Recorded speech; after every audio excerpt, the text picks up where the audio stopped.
अस्सलाम वालेकुम। News reviews के साथ मैं हूं आपका मेज़बान साजिद हसन। आज डीजीआईएसपीआर ने इंतहाई अहम प्रेस कॉन्फ्रेंस की है और अपनी प्रेस कॉन्फ्रेंस के अंदर उन्होंने पाकिस्तान तहरीक इंसाफ को हदफ तनकीद का निशाना बनाया है और चेयरमैन पीटीआई के बारे में कहा है कि एक शख्स अपनी ज़ात का कैदी है। उन्होंने कहा कि वो समझते हैं कि मैं ना हूं तो कुछ नहीं, ये सोच वो शख्स रखता है, उसकी सियासत ख़त्म हो चुकी है और अब कौमी सलामती के लिए ये शख्स जो है ख़तरा बन चुका है। पाक फ़ौज ने अपने मौक़िफ़ में ये कहा है कि हम किसी सियासी जमात, लिसानियत या मजहबी झुकाव की नुमाइंदगी नहीं करते। फ़ौज और आवाम के दरमियान दरार डालने की इजाज़त हरगिज़ नहीं दी जाएगी। इसके अलावा भी बहुत सारी बातें की गई थी DGISPR की जानिब से और कहा गया था कि फ़ौज के ख़िलाफ़ बयाना देने वाला दुश्मन को जगह बनाना चाहता है। इस तरह की बहुत सारी बातें थीं। क्या सूरत हाल रहेगी आगे चलकर, पाकिस्तान की सियासत के अंदर कौन कौन सी बड़ी तब्दीली आएंगी और ख़ास तौर पर बानी पीटीआई और पाकिस्तान तहरीक इंसाफ के लिए क्या कुछ अलार्मिंग सूरत हाल है और उनको आगे किस तरह इन सूरत हाल को काउंटर करना है, इस पर हम बात करेंगे। कंबर जैदी साहब एंकर पर्सन हैं और उस प्रेस कॉन्फ्रेंस के अंदर भी मौजूद थे जिसके अंदर DGISPR ने सब बातें की हैं। कंबर साहब, बहुत शुक्रिया आपका। सबसे पहले आपसे ये जानना चाहेंगे, आज की प्रेस कॉन्फ्रेंस जो आपने मुकम्मल तौर पर देखी और सवाल जवाब के सेशन भी देखे, क्या समरी इसकी क्या होगी और क्या नतीजा आपने अखज़ किया आज की प्रेस कॉन्फ्रेंस से? बहुत शुक्रिया साजिद। बड़ी एग्रेसिव प्रेस कॉन्फ्रेंस थी। बॉडी लैंग्वेज से लेकर अल्फाज का चुनाव, सब कुछ उसमें एग्रेशन हमें नजर आ रहा था।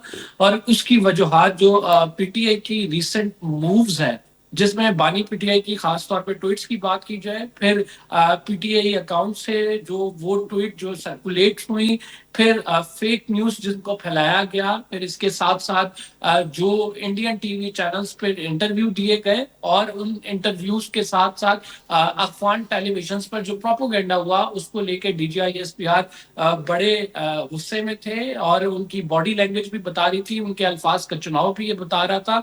और खसूसन आज जब उन्होंने ये बात की तो उन्होंने कहा कि इससे कबल जो है हम किसी के खिलाफ इस तरह से नहीं अपना कोई एक वर्डिक्ट डिक्लेयर करें जिस तरह से हम इस पार्टी के खिलाफ कर रहे हैं। और उसकी वजूहात उन्होंने बताई कि अब ये जो है एक इंटरनल सिक्योरिटी थ्रेट बन चुका है।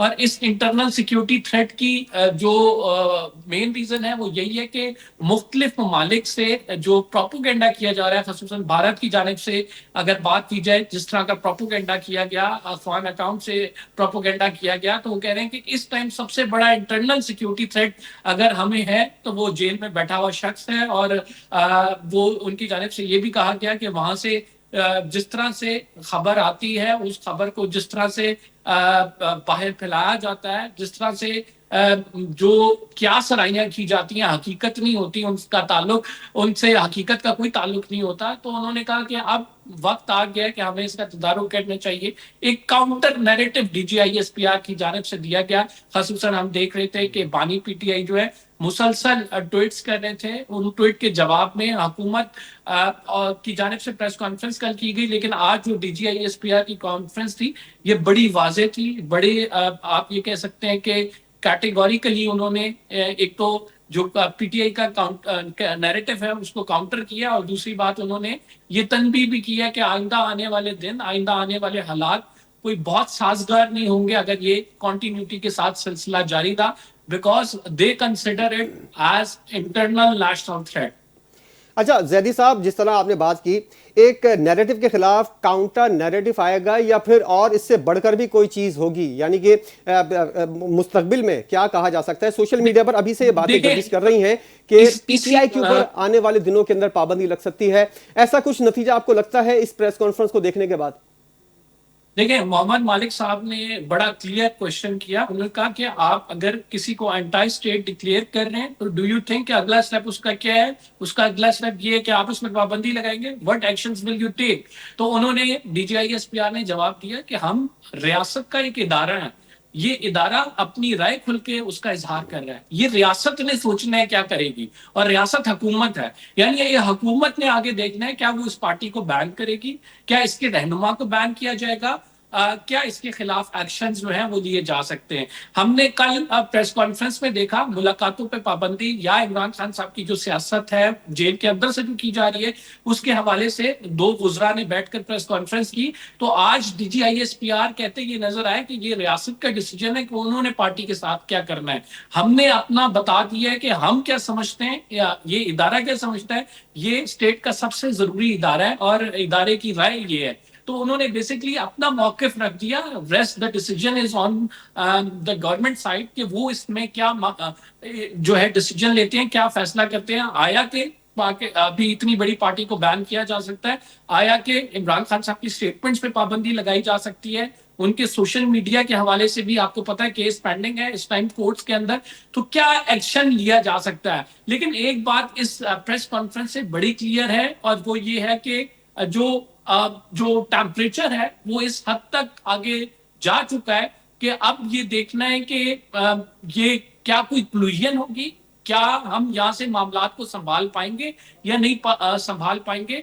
बिकॉज एक जो दोनों साइड से एक हमें एक्सट्रीम नैरेटिव्स देखने को मिल रहे हैं, चाहे वो PTI की साइड हो, चाहे वो हमें जो है वो साविशवंत की साइड नजर आए।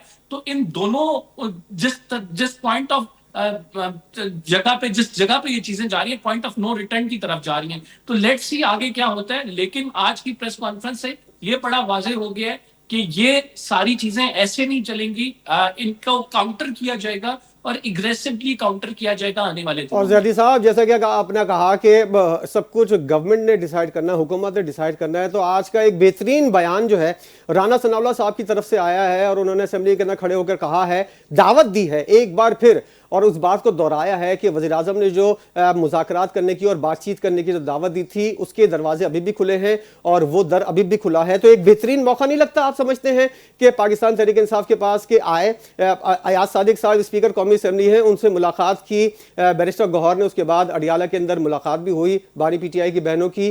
तो हुकूमत से बात करने में PTI का फायदा है। आप नहीं समझते कि इस मौके से PTI को यकीनी तौर पर फायदा उठाना चाहिए और जो संगीन सूरत हाल आने वाले दिनों में लगती है उसको जरा सा काउंटर किया जा सके? देखिए, मैं ये समझता हूँ कि राइट नाउ PTI को ये एटमॉस्फेयर सबसे पहले ठंडा करने की जरूरत है। आपने इसी मुल्क में सियासत करनी है, आपने इसी तरह आवाम को साथ लेके चलना है, आपने दोबारा इलेक्शंस में लोगों की तरफ जाना है। आप कोई दहशतगर्द जमात नहीं है। आपने अपने आप को यहाँ पे प्रूफ करना है कि आप सियासी जमात हैं और एक ऐसी तहम्मुल वाली सियासी जमात है जिसने इस मुल्क में रहकर सियासत करनी है, लोगों के दरमियान रहना है और ऐसी स्ट्रेटजीज, ऐसी पॉलिसीज बनानी है जिससे आवाम को फायदा हो। तो मेरा ख्याल से जो हुकूमत की जानिब से पेशकश की गई है, तहरीक इंसाफ को आगे बढ़ना चाहिए, इस पेशकश पे पेशकदमी करनी चाहिए और ये डिसीजन लेना चाहिए कि वो मुज़ाकरात की मुतहम्मिल हो सकते हैं, वो मुज़ाकरात की तरफ जा सकते हैं। और उसकी वजूहात बड़ी वाज़ेह हैं कि जब आपके लिए दरवाजे बंद हो रहे हैं, तो अगर हुकूमत की जानिब से कोई दरवाजा आपके लिए खोला गया है तो आपको उस अपॉर्चुनिटी को अवेल करना चाहिए और उसको कैपिटलाइज करना चाहिए। लेकिन हम देखते हैं कि PTI के अंदर भी हमें एक वाज़ेह डिवीजन नजर आती है। एक साइड हमें मज़ामती साइड नजर आती है और दूसरी साइड जो है वो जो सीनियर PTI के रहनुमा है वो ये बात कहते हैं कि हमें मफामत की सियासत करनी है। लेकिन राइट नाउ चूंकि इमरान खान साहब की वजह से डोमिनेंट जो साइड है वो मजामती साइड है और इसी वजह से हम सुहेल अफरीदी को देख रहे हैं, शफी जान को देख रहे हैं, ये एक यंग लॉर्ड जो है वो सामने आई है। तो अब देखना ये है कि जो PTI का इंटरनल डिसीजन क्या होगा, वो किस तरह से लेके चलेंगे, क्या करेंगे। अब जाहिर बात है कि उनको एक सिचुएशन वाजे होगी है कि दूसरी साइड पे भी बहुत ज्यादा टेम्परेचर है। तो मेरा ख्याल से जो सैनिटी है उसको प्रिवेल करना चाहिए और दोनों साइड्स को मुल्क की बेहतरी के लिए आगे लेकर चलना है मामला को। हुकूमत की जानिब से अच्छा किया गया है कि पेशकश की गई है, अगर बैठेंगे आपस में तमाम जो सॉल्यूशंस हैं वो टेबल पे ही होते हैं। अल्टीमेटली आप जितनी मर्जी जंग कर लें, लेकिन आपको आके टेबल पे बैठ के ही बातचीत करके मामलात को तय करना होता है। तो मेरे ख्याल से अवामी पाकिस्तान के हक में ये बेहतर है कि जो है एक नेशनल डायलॉग हो जिसमें जो है तमाम वो फोर्सेस जो इस मुल्क के स्टेक होल्डर्स हैं वो बैठे, डिसाइड करें अगली पॉलिसी को किस तरह से चलना है। आपके पास टेररिज्म का इशू है, आपके पास इस टाइम मुल्क में मईशत का सबसे बड़ा इशू है, इस टाइम में अवाम की क्या हालत हुई हुई है, सतह जो गुर्बत की लकीर है उससे नीचे लोग जिंदगी गुजारे। तो इस सारे में बड़ा जरूरी ये है कि अवाम के असल इश्यूज जो हैं वो डिस्कस बिल्कुल हो, सही बात की उनके आपने कमर जैदी साहब। और वज़ीर आला पख्तूनख्वा के हवाले से जो बातें हुई हैं उस हवाले से भी मैं आपसे जानना चाहूँगा, लेकिन उससे पहले हमें ज्वाइन किया है अरबाब चांडियो साहब ने, सीनियर सहाफ़ी हैं। और कमर जैदी साहब, मैं चाहूँगा कि आप भी उनकी बातें सुनें और ज़रा अंदाज़ा लगाएं कि किस जानिब सूरत हाल जाती हुई नज़र आ रही है। अरबाब साहब, पॉइंट ऑफ नो रिटर्न की बात की है कमर जैदी साहब ने कि मामला उस तरफ जाते हुए नज़र आ रहे हैं और टेम्परेचर काफ़ी हाई है। इस हाई टेम्परेचर को नीचे लाने के लिए, कूल डाउन करने के लिए क्या क्या इकदाम करने चाहिए? आज की प्रेस कॉन्फ्रेंस आपने भी यकीनी तौर पर सुनी होगी, क्या नतीजा अखज़ किया अरबाब साहब? हम इस स्टेज पर पहुंचे क्यों? अगर जो लोग जिनकी उम्र 60-55 साल होगी उन्हें ये याद होगा कि अमूमन मार्शल लॉ के दौर में ऐसी सूरत-हाल पैदा होती है जब सियासी जमायतों या लीडरशिप के बारे में कुछ ऐसी बातें की जाती है। ये तो जमहूरी दौर है और जमहूरियत में तमाम सियासी जमातें और तमाम इदारे एक पेज पर होते हैं, तभी तो जमहूरियत चलती है। आखिर ऐसी स्टेज क्यों पैदा हुई कि ISPR के डीजी ने इतनी बड़ी प्रेस कॉन्फ्रेंस कर दी? एक बहरहाल एक सियासी जमात के सरबराह और उससे ताल्लुक जुड़े हुए लोग हैं। इमरान खान जब बानी PTI से लोग जो है वो एक तरह से बैरून मुल्क या मुल्क में भी जुड़े हुए हैं, इसमें तो कोई शक नहीं। लेकिन 9 मई के बाद सूरत-हाल इतनी तेजी से चेंज हो रही है कि जिसके बाद हमें ये अंदाजा नहीं था कि सूरत-हाल इतनी ज्यादा चेंज होगी। अब जब हम बंद गली में दाखिल हो गए हैं तो दो ही रास्ते होते हैं, या तो गली को तोड़ना पड़ता है या गली में पहुंचे हुए सब आपस में सर जोड़कर बैठ जाते हैं कि इस गली से, इस बंद गली से कैसे निकला जाए। देखिए, पाकिस्तान में इदारों के दरमियान या सियासी जमात या इदारों के दरमियान अगर महाजराई होगी तो इसका लामाला दुश्मन फायदा लेगा। अफगानिस्तान की सूरत हाल आपके सामने है। भारत हमसे कितनी मोहब्बत करता है ये भी आपको पता है। अमेरिका हमसे मोहब्बत जो करता है उसका भी आपको अंदाजा है कि वो अपने मफाद में करता है। चाइना हमारा ब्रादर मुल्क है, लेकिन मुल्क में इंतशार होगा तो आएगा कौन?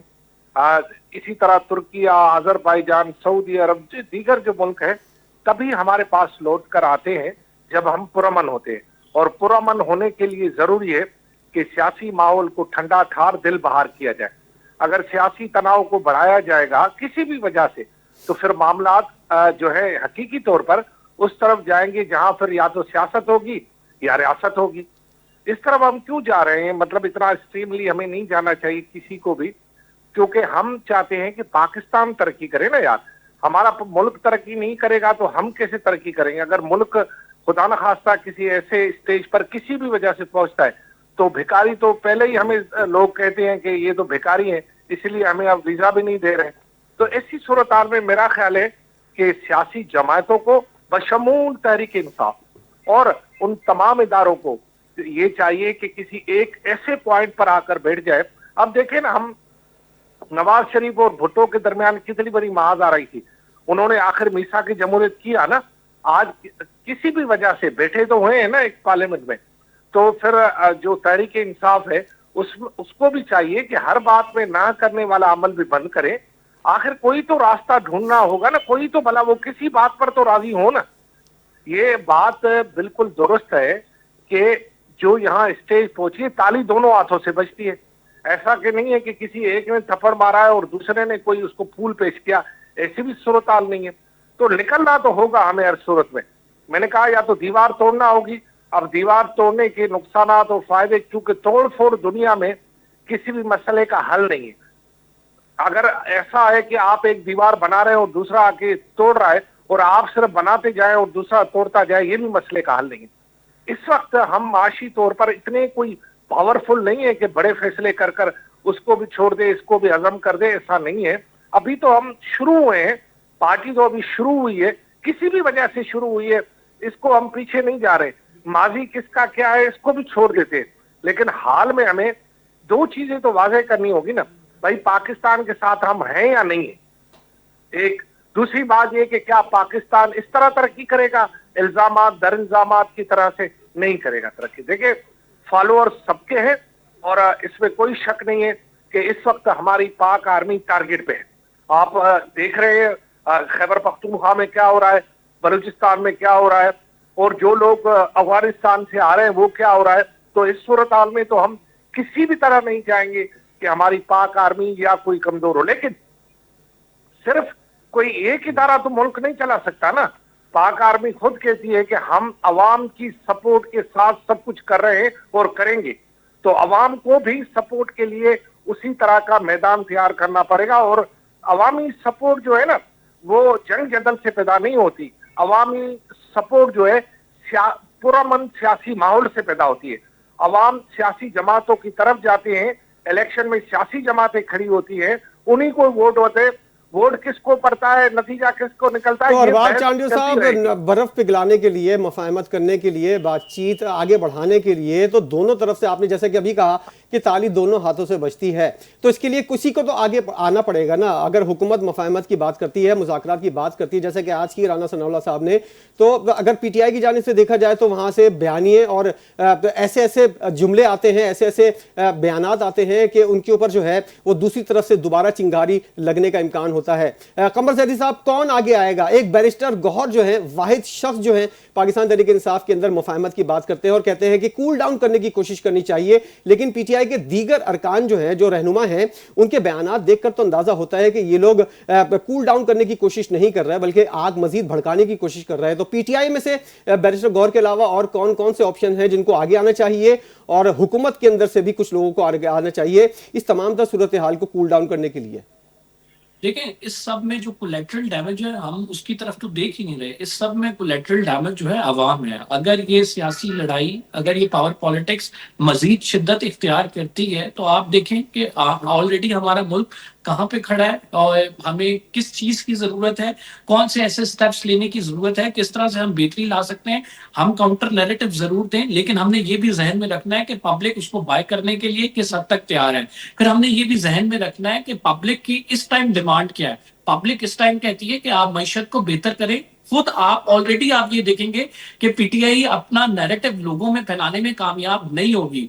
मईशत चलेगी, रोजगार होगा, लोगों के पास इतना मौका ही नहीं होगा कि वो इस सियासी डिबेट में पड़े, वो इस सियासत में तायुन करें कि उनकी ये पार्टी है, उनकी ये पार्टी नहीं है, या फिर वो एक स्टेप आगे जाके एस्टैब्लिशमेंट वर्सेस किसी जमात को देखें। तो ये सारी बात ये है कि अगर मुल्क में इन्वेस्टमेंट हो, मुल्क में रोजगार हो, मुल्क में लोगों की जरूरियात पूरी हो रही हो, तो ऑलरेडी एक काउंटर नैरेटिव इतना प्रोडक्टिव हो जाएगा कि आप पीटीआई को काउंटर कर सकेंगे। लेकिन अगर वो नहीं हो पा रहा, तो जाहिर बात है कि आपको एक ऐसे बयानी की जरूरत है, बयानिए की, जिसको पब्लिक भी बाय करे। अब बयानिया देना नहीं सिर्फ होता, उसको उसमें फैक्ट्स के साथ इंश्योर कराना होता है कि लोग इसको, उस बयानी को रिसीव कैसे कर रहे हैं। तो ये एक बड़ा इंपॉर्टेंट पॉइंट है जिसको देखने की जरूरत है। रेस्ट मैं ये समझता हूं कि पीटीआई के अंदर बहुत सारी ऐसी सेम वॉइसेस मौजूद हैं जो कि इस तरफ जाएंगी कि हमें मुज़ाकरात करने चाहिए, हमें टेम्परेचर को कूल डाउन करना चाहिए, हमें बेहतर अंदाज में आगे बढ़ना चाहिए। उसकी वजूहत ये है कि ये मुल्क है तो सियासत है। उसकी वजूहत ये है कि आप इस मुल्क में तभी सियासत कर सकते हैं जब आप इस मुल्क के लिए सिक्योरिटी थ्रेट ना हो। तो मेरा ख्याल से पीटीआई को भी ये सोचने और समझने की जरूरत है कि अगर हमने आगे बढ़ना है, अगर हमने इस मुल्क में ही अपनी सियासत करनी है, तो जो लबो लहजा हमने अपनाया हुआ है, खसूसन किसी भी इदारे के खिलाफ अपनाया हुआ है, तो हमें उस पर नजरसानी करनी होगी। हमें उसे देखना होगा कि हम किस तरह से इस तमाम चीजों को आगे लेकर अपना एक एजेंडा लेकर आगे बढ़ सकते हैं। अगर आप इसी फाइट में लगे रहे और अगर आप यही सोचते रहे कि हम तो एक इंच भी इस अपनी पोजीशन से नहीं आगे पीछे होंगे, तो मेरा ख्याल से पीटीआई के लिए मामलात आने वाले दिनों में बड़े मुश्किल हो जाएंगे। लिहाजा बेहतर यही है कि मुल्क के मफाद में तमाम लोगों को बैठना चाहिए और अभी से एक पॉलिसी तरतीब देनी चाहिए कि आगे हमने किस डायरेक्शन में मूव करना है, और हमारी जो मेजर इश्यूज हैं उस पर कंसेंसस होना चाहिए। खसूसन सिक्योरिटी के मामला पर आपने देखा, अफगान बॉर्डर भी, इंडिया का बॉर्डर भी, दोनों बॉर्डर्स गर्म है। अंदर हमारी दहशतगर्दी, अगर पाकिस्तान तहरीक तालिबान पाकिस्तान जो है वो हमला आवर होती है, तो उससे निपटने के लिए एटलीस्ट तमाम सूबों की, विफाक की, इदारों की पॉलिसी एक हो, और उस पॉलिसी को जो है इंप्लीमेंट करके ही आप अपने जो गोल्स हैं उनको अचीव कर सकते हैं। और ये आप किसी और के लिए नहीं करेंगे, इसी अवाम के लिए करेंगे जिनके पास आप वोट मांगने जाते हैं, जिनके पास आप जाते हैं कि आप जो है वो हमारी सपोर्ट करें क्योंकि हम इक्तदार में आना चाहते हैं। तो मैं समझता हूँ गवर्नमेंट और ओपोजिशन दोनों की रिस्पॉन्सिबिलिटीज है, एस्टैब्लिशमेंट की भी रिस्पॉन्सिबिलिटी है कि अब ये वक्त है, हम बजाय कि अपने अंदरूनी खलफिशार में लगे रहे, बैरूनी दुश्मन अगर हम पर हमला आवर हो रहा है तो हमें मुत्तहिद होने की जरूरत है और उस बैरूनी जो थ्रेट है उसका मुकाबला करने की जरूरत है। तो ये अगर सोच प्रिवेल कर जाए, ये इस सोच पे आगे बढ़े, तो मेरा ख्याल से बहुत सारे मामला को हम हल कर सकते हैं। दोनों की जिम्मेदारी है कंवर साहब। और चांडियो साहब, मैं आपसे जानना चाहूंगा कि जिस तरह निशानदेही की कि कंवर जैदी साहब ने कि दोनों फरीकों की जिम्मेदारी है, हुकूमत और पाकिस्तान तहरीक इंसाफ की, लेकिन मैं कहूंगा कि हुकूमत की ज्यादा जिम्मेदारी है क्योंकि आप जो है उनको हुकूमत को रिलीफ भी देना है, आवाम को, हुकूमत को दरामदाद भी बढ़ानी है, बहुत से मामला देखने हैं और इन चीजों को चलाने के लिए एक अच्छा ठंडा माहौल जो है वो सियासी तौर पर जरूरी है। तो हुकूमत की कितनी जिम्मेदारी समझते हैं आप बरबाब चांडियो साहब? और अगर हुकूमत इस बात का फैसला कर ले, जैसे पीपल्स पार्टी के साथ किया था कि उन्होंने एक मुआहदा किया था, इसी तरह पाकिस्तान तहरीक इंसाफ के साथ कोई चार्टर ऑफ डेमोक्रेसी कर ले और इस तरह तमाम कुछ लेके कुछ दे के मामला को हल किया जाए, तो आप भी समझते हैं कि हुकूमत को खुद आगे बढ़ना चाहिए और सिर्फ बयानात की हद तक नहीं, एक स्टेप आगे बढ़कर खुद ही इब्तिदा करनी चाहिए? जी बिल्कुल, जो हाकिम होता है दुनिया में वो एक मुल्क का इतना नरम दिल हाकिम होता है कि उसको सबके लिए बराबर सोचना पड़ता है। पहल तो हाकिमों को ही करनी पड़ती है, महकूमों को नहीं करनी पड़ती। अगर हाकिम पहल करेंगे तो महकूम भी आगे आ जाएंगे, लिहाजा हाकिमों को तो पहल करनी पड़ेगी क्योंकि तमाम मराद, तमाम अयाशियां, तमाम प्रोटोकॉल, तमाम उठक बैठक, बाहर बैरून मुल्क दौरे, तमाम स्टेटस तो हाकिम को मिल रहा है, किसी ऐसी जमात को नहीं मिल रहा जो कि इक़्तिदार में नहीं है। तो लिहाजा हाकिमों को तो पहल करनी पड़ेगी। दूसरी बात यह है कि जैदी साहब ने जैसे फरमाया बिल्कुल दुरुस्त है, हमारे हालात ऐसे नहीं है। और तीसरी अहम बात यह है कि देखें, सख्त फैसले तो करने पड़ते। कोई भी दुनिया में ऐसा मुल्क बताए मुझे जिन्होंने सख्त फैसले नहीं किए हों और वो तरक्की कर गया हो। आप अगर थोड़ा सा तारीख को झंझोड़ेंगे तो आपको चाइना की मिसाल ले लें। चाइना में कम्युनिस्ट पार्टी की हुकूमत है, एक सोशलिस्ट पार्टी की हुकूमत है, लेकिन उनके फैसले और उनकी सख्तियां अपने मुल्क के लिए इतनी ज्यादा है कि उसका हम तस्वर भी यहाँ नहीं कर सकते। वहां करप्ट लोगों को फांसियां चढ़ाया जाता है, यहाँ अभी बहुत रियायत है। यहाँ तो व्हाइट कलर किराए वाले हाथ ही लगाना नहीं देते।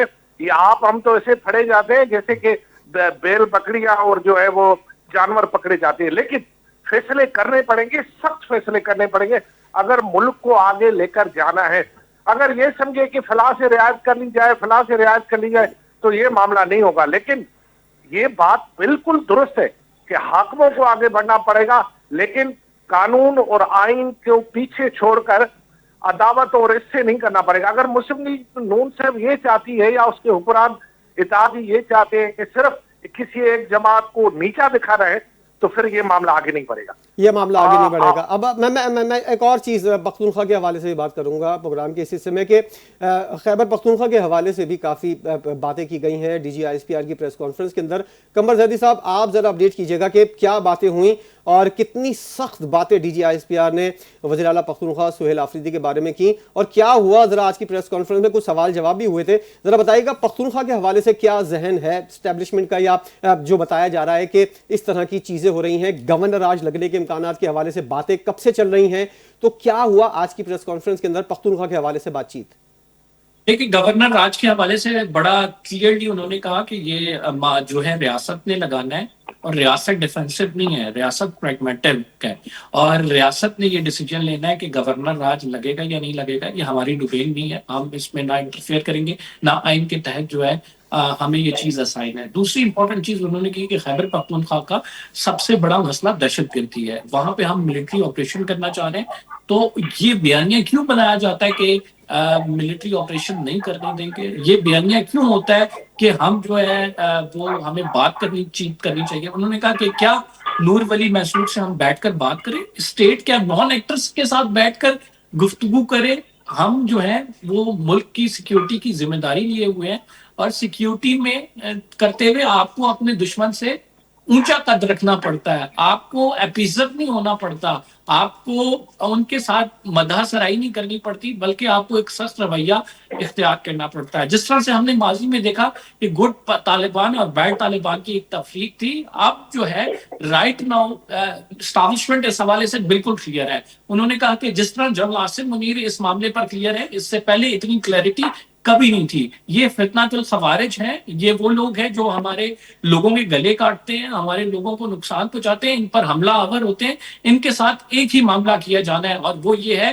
कि इनसे सख्ती से निपटा जाए, इनके खिलाफ ऑपरेशन किया जाए। और अगर ये हमारे लोगों को मारते हैं तो इनके लोगों को जाहिर बात है कि हम भी फिर उसी तरह टारगेट करेंगे। तो जो बात की जा रही थी, जो पीटीआई नैरेटिव बनाने की कोशिश कर रही थी कि हमें इनके साथ बैठकर बात करनी चाहिए, तो उन्होंने कहा मैं आपको बता देता हूँ कि कितने मौक़ों पर हमने बात की है अफगान हुकूमत से, लेकिन हम टीटीपी के साथ अगर बैठे तो ये कभी भी नहीं होगा। हम टीटीपी के साथ नहीं बैठेंगे, अफगान हुकूमत के साथ हमने बैठने की कोशिश की, बातें की, मुज़ाकरात हुए, लेकिन उसका नतीजा क्या निकला ये आपके सामने है। तो लिहाजा इस बात पर एस्टैब्लिशमेंट कन्विंस है कि खैबर पख्तूनख्वा में मिलिट्री ऑपरेशन ही सलूशन है दहशतगर्दी का, और जो दहशतगर्द है उनके साथ कोई नरमी नहीं बरती जानी चाहिए, इनको सिर्फ वाइप आउट करना चाहिए। अगर वहां की हुकूमत ये बातें कर रही है कि वहां पे मिलिट्री बेस्ड ऑपरेशन को रोका जाना चाहिए, या वहां पर जो है वो अपने तौर पर वो ये कहते हैं कि हमने अमन जिरगा बुलाया था, उसमें तमाम जमातों ने ये डिसीजन लिया, तो मेरा ख्याल से मिलिट्री जो है उनके साथ यहाँ पर सेम सफ़े पर नहीं है, और वो ये चाहती है कि खैबर पख्तूनख्वा से दहशतगर्दी का खात्मा तभी मुमकिन है जब इनके खिलाफ ऑपरेशन होगा, इनको टारगेट किया जाएगा, क्योंकि जो जाने दे रहे हैं वो जो है वो फौजी हैं, वो सिपाही हैं, और वो किसी के लिए नहीं जाने दे रहे, किसी खास फिरके मजहब लिसानियत की बुनियाद पर जाने नहीं दे रहे, वो सिर्फ इस बुनियाद पर जाने दे रहे हैं कि उन्होंने इस मुल्क के लोगों का दिफा करना है। तो लिहाजा उन्होंने जो बातें की बड़ी क्लियर थी कि हम खैबर पख्तूनख्वा में किसी भी बातचीत दहशतगर्दों से खसूसी तौर पर उसके हामी नहीं है, हमारी क्लियर पॉलिसी है। फिर उन्होंने नेशनल एक्शन प्लान का हवाला दिया, उन्होंने कहा कि 14 नुकात नेशनल एक्शन प्लान के रिवाइज नेशनल एक्शन प्लान का था, क्या आपने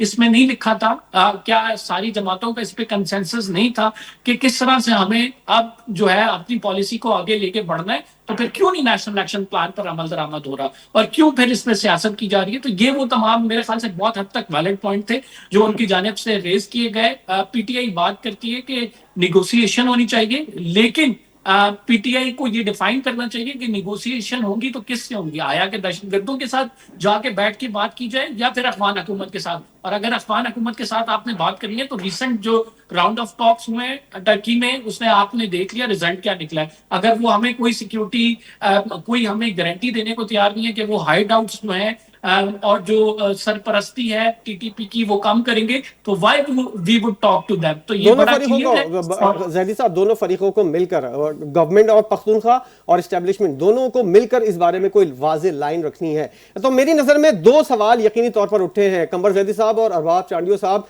मैं चाहूंगा कि अरबाब चांडियो साहब मुख्तसरन सबसे पहले इस बात का जवाब दें कि आपको मौजूदा सूरत हाल और आज की DGISPR की प्रेस कॉन्फ्रेंस को देखकर ये बिल्कुल मुख्तसर बताइएगा कि क्या पख्तूनख्वा के अंदर गवर्नर राज के चांसेस लग रहे हैं आपको, और आने वाले दिनों के अंदर क्या पाकिस्तान तहरीक इंसाफ पर पाबंदी लगने वाली है, ऐसा है या नहीं आपकी नजर में?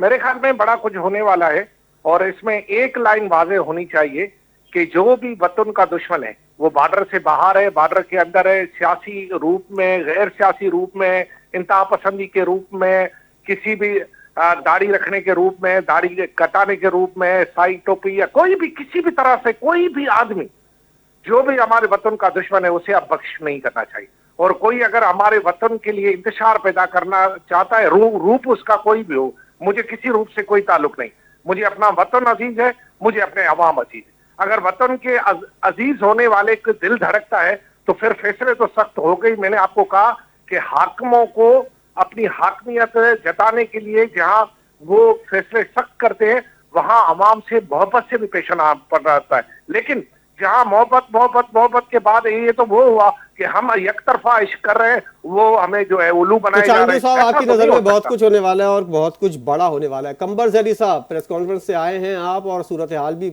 मॉनिटर कर रहे हैं, दोनों सवालों के जवाब दीजिएगा मुख्तसरन, गवर्नर राज का और पीटीआई पर पाबंदी का। बेस्ड ऑन द इंफॉर्मेशन मैं ये कह सकता हूँ कि क्रैकडाउन एक्सपेक्टेड है। आप देखेंगे वो किस तरह का क्रैकडाउन होगा, आने वाला वक्त ये बता देगा, लेकिन एक्सपेक्टेड है कि क्रैकडाउन होगा और खसूसन एक जमात है पीटीआई, उसी को टारगेट किया जाएगा। और ये जो नैरेटिव अभी चल रहा है इसको एग्रेसिवली काउंटर किया जाएगा। दूसरी चीज, आपने गवर्नर राज की बात की। गवर्नर राज जो है लगाने का ऑप्शन मौजूद है, चांसेस आर देयर, बट ये कंसिडरेशन है, ये सेंस वहां पे प्रिवेल कर रही है कि इससे मामलात मजीद खराबी की तरफ जाएंगे। इससे जो अमन, जो मईशत को चलाने वाला मामला है वो खराबी की तरफ जाएगा। लिहाजा उस ऑप्शन पे स्विच नहीं किया जा रहा है अभी।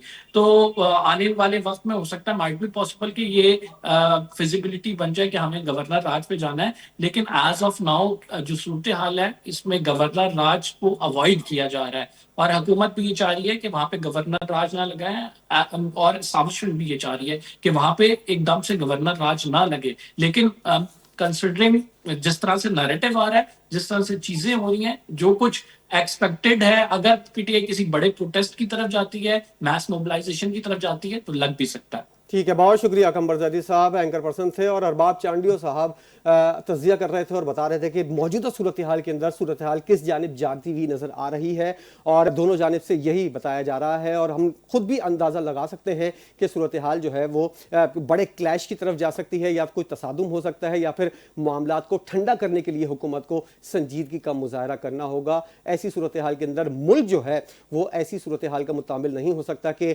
मुल्क के अंदर एक और महाज गर्म किया जाए। बैरूनी महाज के अंदर खतरा पहले ही मौजूद है, मुल्क के अंदर एक अंदरूनी महाज दोबारा खोलने की नौबत ना आए, इसके लिए सबको सूरत हाल की संगीनी का अंदाजा लगाते हुए काम डाउन रहना चाहिए और सूरत हाल को जो है वो ठंडा करना चाहिए। इसीलिए कहा यह जाता है कि जब सियासी सूरत हाल किसी मुल्क के अंदर अच्छी होती है तो वहां तरक्की भी होती है। प्रोग्राम आपने देखा, देखने का बहुत शुक्रिया। मुझे इजाजत दीजिए, अल्लाह हाफिज।